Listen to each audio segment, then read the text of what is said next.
রমজান ঘিরে বাড়তে শুরু করেছে বেশ কিছু নিত্যপণ্যের দাম। এর মধ্যে সবচেয়ে বেশি বেড়েছে ইফতার সামগ্রী তৈরির পণ্যের দাম। এ বিষয়ে আরো বিস্তারিত জানাতে সিলেটের রিকাবি বাজার থেকে সন্দীপন শুভ এবং কিশোরগঞ্জের কাছারি বাজার থেকে যুক্ত হচ্ছেন সহকর্মী মশিউর কায়েস। শুরুতেই জানতে চাই, শুভ, আপনার কাছে কোন কোন পণ্যের দাম বেশি বেড়েছে আর সয়াবিনের কোনো সংকট দেখেছেন কিনা?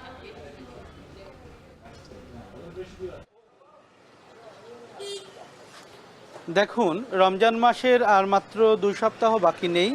তার মধ্যেই কিন্তু বিভিন্ন নিত্য প্রয়োজনীয় পণ্যের দাম কিন্তু বাড়তে শুরু করেছে।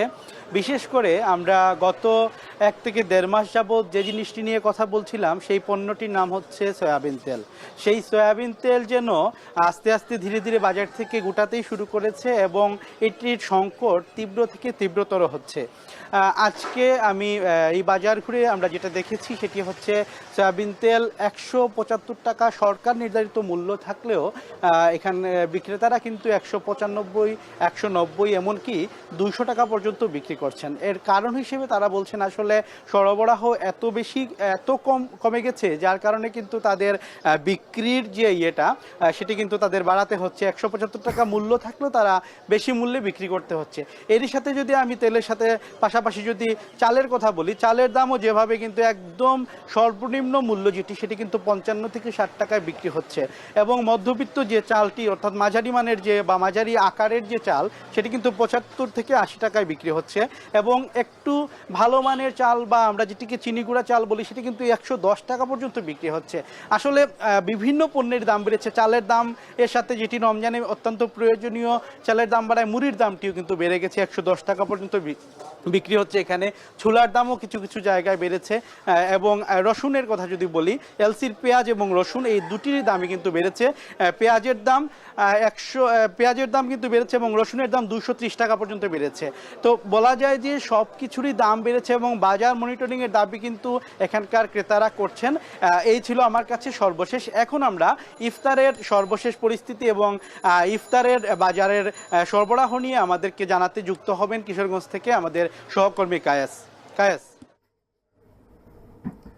শুভ, আপনি যে বিষয়গুলো বলছিলেন যে রমজানের পূর্বেই আসলে যে ইফতার সামগ্রীর দামগুলো সেগুলো কিন্তু আসলে বাড়তে শুরু করেছে। এর মধ্যে আমি যদি কিশোরগঞ্জের প্রেক্ষাপটটা যদি বলি, কিশোরগঞ্জে কিন্তু বেশ কয়েকটি পণ্যের আসলে দাম বেড়েছে। এর মধ্যে রয়েছে খেজুর, যেটি ইফতার সামগ্রীর মধ্যে কিন্তু সর্বপ্রথম থাকে।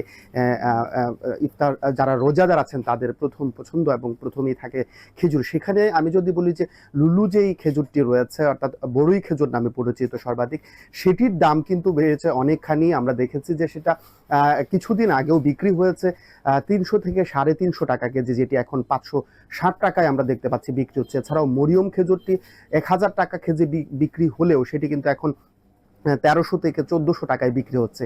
এছাড়াও অন্যান্য যে সামগ্রীগুলোর মধ্যে আরেকটি গুরুত্বপূর্ণ ইফতার সামগ্রীর পণ্য হচ্ছে মুড়ি। সেটিও কিন্তু 80 টাকা কেজিতে শবে বরাতের আগে বিক্রি হলেও এখন কিন্তু বিভিন্ন দোকানে কিন্তু আমরা দেখেছি যে 95 থেকে 100 টাকা কেজি বিক্রি হচ্ছে। এছাড়াও মটরের দাম বেড়েছে, যেটি বিক্রি হচ্ছে কিন্তু আমরা দেখেছি যে কিছুদিন আগে 40 থেকে 45 টাকায় বিক্রি হতো, সেটি কিন্তু এখন 65 থেকে 70 টাকায় বিক্রি হচ্ছে মটরটি। এছাড়াও যদি বলি যে বেসনের দাম বেড়েছে, বেসন কিন্তু এর আগে আমরা দেখেছি যে বিক্রি হয়েছে বেসন মূলত 60 থেকে 65 টাকায়, যেটি এখন 70 থেকে 80 টাকায় বিক্রি হচ্ছে। তো সব মিলিয়ে বলা যায় যে কিছু কিছু পণ্যের দাম বেড়েছে, আবার কিছু কিছু পণ্যের দাম কমেছে, তবে বাড়তির দিকটাই কিন্তু বেশি। তো আমার কাছে কিশোরগঞ্জ থেকে ছিল রমজানের পূর্বেই আসলে পণ্যের যে দাম বৃদ্ধির সর্বশেষ তথ্য। ফিরে যেতে চাই স্টুডিওতে, সেখানে আছেন রোশন।